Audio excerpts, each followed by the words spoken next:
Hello दोस्तों, कैसे हैं आप सभी। उम्मीद है अच्छे होंगे। रामा ग्लोबल एकेडमी में आप सभी का स्वागत है। आज की क्लास में हम लोग 1 नवंबर 2025 की करंट अफेयर को कवर करेंगे। इसमें फ्रेंड्स सभी क्वेश्चन इंपॉर्टेंट और सिलेक्टेड हमने इस क्लास में कवर किए हैं। तो दोस्तों वीडियो को ध्यानपूर्वक अंत तक जरूर देखिएगा, क्योंकि ये सभी क्वेश्चन आपके आने वाली जो भविष्य में परीक्षाएं हैं उनके लिए बेहद महत्वपूर्ण क्वेश्चन साबित हो सकते हैं। तो चलिए बिना किसी देरी के स्टार्ट करते हैं आज की क्लास को। दोस्तों बीच में 2 से 3 दिन क्लासें बंद हो गई, तो इसके लिए किसी कारणवश क्लासें बंद हो गई थी। तो आज से आप सभी की क्लासेस कंटिन्यू स्टार्ट हो गई। तो आज की क्लास का पहला प्रश्न है आप सभी का। प्रधानमंत्री नरेंद्र मोदी ने सरदार वल्लभ भाई पटेल की 125वीं जयंती के अवसर पर स्टैचू ऑफ यूनिटी पर श्रद्धांजलि अर्पित की। यह आयोजन किस थीम्स को समर्पित था? तो इसका राइट आंसर है आप सभी का, या जो श्रद्धांजलि थी ये आपकी एक भारत और श्रेष्ठ भारत पर समर्पित थी, इस थीम पर समर्पित थी। यानी आप सभी का राइट आंसर ऑप्शन ए है। चलिए इसको डिटेल में समझ लेते हैं। तो सरदार वल्लभ भाई पटेल की जयंती, यह सरदार वल्लभ भाई पटेल की 150वीं जयंती थी। स्थान कौन सा था? तो इस श्रद्धांजलि स्टेचू ऑफ यूनिटी गुजरात में दी गई थी ये। और इसका थीम यानी उद्देश्य क्या था? तो उद्देश्य था इस वर्ष का मुख्य विषय थीम जो भारत, एक भारत और श्रेष्ठ भारत, इसका मुख्य उद्देश्य था। अन्य कार्य क्या हो सकते हैं? तो इस अवसर पर स्मृति सिक्का भी जारी किया गया है। चलिए अगले प्रश्न की ओर बढ़ते हैं दोस्तों।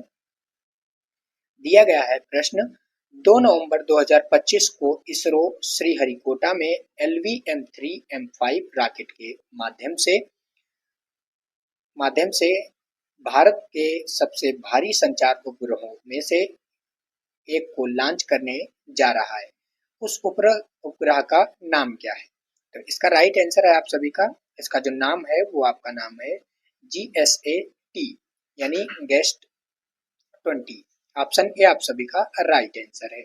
चलिए इसको समझते हैं। तो दिया गया है आप सभी का उपग्रह का नाम गेस्ट यानी GSAT-20 है। यह भारत के सबसे भारी संचार उपग्रहों में से एक है। लॉन्च वाहन इसे LVM-3M5 रॉकेट इसरो का सबसे भारी लॉन्च वाहन द्वारा प्रक्षेपित किया जाएगा। लॉन्च की तारीख क्या है? तो 2 नवंबर 2025 को लॉन्च किया जाएगा। उद्देश्य इसका क्या है? तो मुख्य रूप से उच्च गति ब्रॉडबैंड कनेक्टिविटी को बढ़ाना इसका उद्देश्य है। चलिए अगले प्रश्न की ओर बढ़ते हैं। अगला प्रश्न आपका दिया गया है, इंडिया मेरीटाइम वीक 2025 के दौरान किस पोर्ट प्राधिकरण ने 39,216 करोड़ रुपए मूल्य के एओयू पर हस्ताक्षर, जिसमें दोगराजपट्टम ने 29,662 करोड़ का mega ship building cluster project शामिल है। इसका राइट आंसर है आप सभी का दोस्तों, चेन्नई पोर्ट प्राधिकरण इसमें शामिल है। यानी आप सभी का राइट आंसर ऑप्शन बी है। चलिए इसको समझते हैं। तो इसमें दिया गया है कि आयोजन जो है ये इंडिया मेरीटाइम वीक 2025 के दौरान समझौता हुआ है। पोर्ट प्राधिकरण क्या है? तो चेन्नई पोर्ट प्राधिकरण तमिलनाडु में है। परियोजना mega ship building cluster project जहाज निर्माण समूह है। कुल निवेश कितना हुआ है? तो 39,216 करोड़ रुपए का निवेश हुआ है पूरा। चलिए अगला प्रश्न देखते हैं दोस्तों। अगर आप सभी को क्लास अच्छी लगे और प्रश्न अच्छे लग रहे हो, समझ में आ रहे हो, तो आप सभी वीडियो को लाइक जरूर करिएगा। तो चौथा नंबर प्रश्न दिया गया है, हाल ही में भारत और किस देश के कुआलालंपुर में 10 वर्ष के रक्षा संरचना अनुबंध पर हस्ताक्षर किए हैं, जो US India major defence partnership में एक बड़ा कदम है। इसका राइट आंसर है आप सभी का दोस्तों, अमेरिका इस पर हस्ताक्षर किए हैं। यानी आप सभी का राइट आंसर ऑप्शन सी है। चलिए इसको समझते हैं। तो इसका आपका डिटेल है वो दिया गया है व्याख्या। तो हस्ताक्षर किस देश ने किया है? तो भारत और अमेरिका के बीच। अनुबंधन 10 वर्ष का रक्षा संचार अनुबंधन है। और स्थान कुआलालंपुर मलेशिया का जो है वो कुआलालंपुर स्थान है। महत्व इसका है, यह समझौता मेजर डिफेंस पार्टनरशिप को मजबूत करता है और रक्षा तकनीक, संयुक्त अभ्यास व सूचना साझाकरण को सहयोग को बढ़ावा देता है।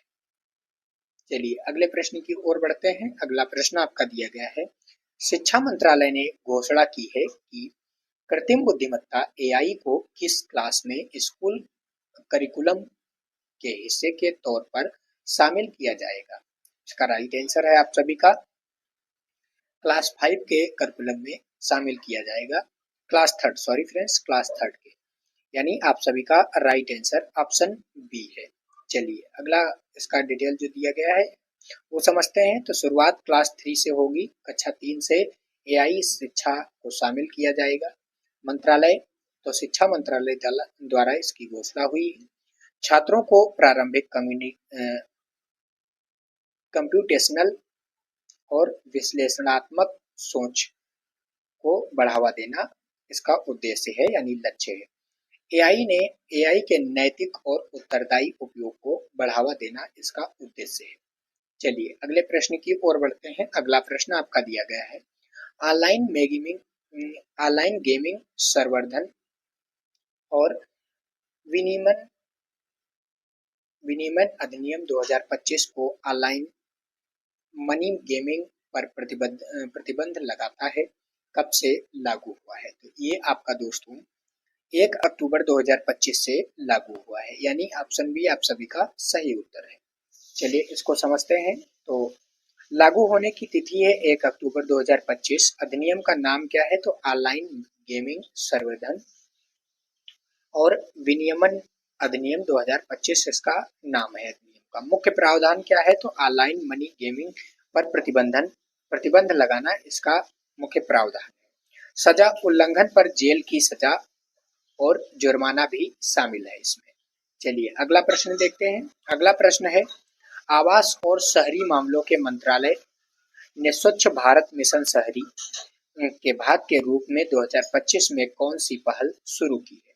तो इसका राइट आंसर है आप सभी का दोस्तों, कौन सी पहल शुरू की है? तो स्वच्छ शहर जोड़ी SSJ पहल शुरू की है, यानी ऑप्शन बी आप सभी का करेक्ट आंसर है। चलिए इसको समझते हैं। तो दिया गया है दोस्तों, पहल का नाम क्या है? तो पहल का नाम आपका है स्वच्छ शहर जोड़ी SSJ मंत्रालय, तो आवास और शहरी मामलों का मंत्रालय है। और मिशन क्या है? तो स्वच्छ भारत मिशन शहरी SBMU का एक हिस्सा है। उद्देश्य शहरों के बीच में सहयोग और सर्वोत्तम प्रथाओं को साझा करके स्वच्छता को बढ़ावा देना। चलिए आगे बढ़ते हैं। दिया गया है प्रश्न नंबर 8 है दोस्तों, किस राज्य के नमित वीर सिंह वालिया ने फ्रांस में तीसरे एनेमासे इंटरनेशनल मास्टर्स टूर्नामेंट में चौथा स्थान हासिल करके इंटरनेशनल मास्टर IM का टाइटल जीता है?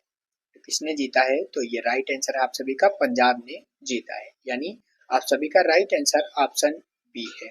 चलिए इसको समझ लेते हैं। तो खिलाड़ी हैं नमितवीर सिंह वालिया। संबंध क्या है? तो पंजाब राज्य से जालंधर से संबंधित है।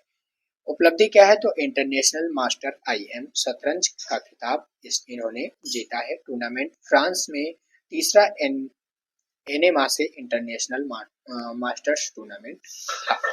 चलिए आगे बढ़ते हैं। अगला प्रश्न आप सभी का है, हाल ही में भारत ने पहली बार GI टैग वाले इंडी और उड़ियानकुडी नींबू किस देश को निर्यात किए हैं? तो इसका राइट आंसर है आप सभी का यूनाइटेड किंगडम यानी UK को निर्यात किए हैं, यानी ऑप्शन सी आप सभी का राइट आंसर है।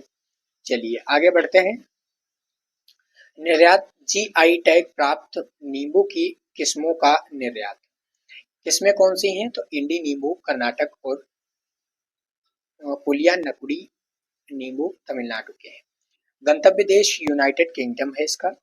एजेंसी कौन है? तो एपीडा ने एयर शिपमेंट की सुविधा प्रदान की है। चलिए अगला प्रश्न देखते हैं। अगला प्रश्न आपका दिया गया है, international salinity conference 3.0 we care 2025 का उद्घाटन कहाँ किया गया है? तो इसका राइट आंसर है आप सभी का, ये इसका जो उद्घाटन है वो आपका ओल्ड गोवा में किया गया है। चलिए इसको समझते हैं। तो सम्मेलन है इंटरनेशनल सैलिनिटी कॉन्फ्रेंस 3.0। थीम क्या है? We care 2025। स्थान कौन सा है? तो ICAR ओल्ड गोवा इसका स्थान है। उद्देश्य क्या है? खारापन से संबंधित कृषि और जल चुनौतियों पर चर्चा करना। चलिए आगे बढ़ते हैं। अगला प्रश्न आपका है, हाल ही में केंद्रीय मंत्री पीयूष गोयल ने 1 लाख करोड़ के स्टार्टअप फंड के दूसरे संस्करण का अनावरण किया है, उसका नाम क्या है? तो इसका राइट आंसर है, इसका नाम जो है वो अनुसंधान है, यानी ऑप्शन बी आप सभी का सही उत्तर है। चलिए आगे बढ़ते हैं। अगला प्रश्न आपका है, सॉरी फ्रेंड्स, इसको डिटेल में समझते हैं फिर अगला प्रश्न देखते हैं। तो फंड का नाम क्या है? अनुसंधान स्टार्टअप फंड। संस्करण कौन सा है? तो इस फंड का दूसरा संस्करण है। राशि कितनी है? तो 1 लाख करोड़ का जो है वो आपकी राशि है। उद्देश्य है कि विदेशी प्रौद्योगिकियों पर निर्माता को कम करना और स्वदेशी नवाचार को बढ़ावा देना इसका उद्देश्य है। चलिए अगला प्रश्न है, हर वर्ष विश्व शहर दिवस कब मनाया जाता है? इसका राइट आंसर है दोस्तों, ये कब मनाया जाता है? तो ये आपका 31 अक्टूबर को मनाया जाता है, यानी आप सभी का right answer option B correct answer. चलिए आगे बढ़ते हैं। तो दिवस का नाम है विश्व शहर दिवस। तिथि कौन सी, किस तिथि को मनाया जाता है? तो 31 अक्टूबर को मनाया जाता है। सामान्य theme better city better life इसका थीम है। उद्देश्य क्या है? शहरीकरण, चुनौतियों और अवसरों के बारे में जागरूकता बढ़ाना इसका उद्देश्य है। चलिए आगे बढ़ते हैं। भारत के नए मुख्य न्यायाधीश CJI कौन होंगे? जो निवर्तमान CJI भूषण रामकृष्णा BR गवई की जगह लेंगे और 24 नवंबर 2025 को पदभार ग्रहण करेंगे। तो कौन होंगे ये? तो ये आपके दोस्तों जस्टिस संजीव खन्ना जी होंगे। ये अपना कारोबार संभालेंगे CJI का, मुख्य न्यायाधीश के बाद पद पर चुने जाएंगे, यानी ऑप्शन बी आप सभी का करेक्ट आंसर है। चलिए आगे बढ़ते हैं। अगला प्रश्न है आप सभी का, पदभार कौन सा है ग्रहण कब करेंगे? तो 24 नवंबर 2025 को ग्रहण करेंगे। नए CJI कौन बनेंगे? तो जस्टिस संजीव खन्ना जी बनेंगे। निवर्तमान CJI कौन है? तो ये जस्टिस भूषण कृष्णा BR गवई जी हैं। विशेषता वह हरियाणा से पहले CJI होंगे। चलिए अगला प्रश्न देखते हैं। अगला प्रश्न क्या है? तो विश्व खाद्य कार्यक्रम WFP के अनुसार किस देश को 300 मिलियन डॉलर से अधिक की आपातकालीन खाद्य सहायता की आवश्यकता है? तो इस किसको आवश्यकता है? तो ये आपके अफगानिस्तान को आवश्यकता है, यानी ऑप्शन बी आप सभी का करेक्ट आंसर है। चलिए इसको समझते हैं। तो रिपोर्ट जारी करता विश्व खाद्य कार्यक्रम है और देश कौन सा है? तो अफगानिस्तान है। आवश्यकता कितनी है? तो 300 मिलियन डॉलर से अधिक की आपातकालीन खाद्य सहायता इसकी आवश्यकता है।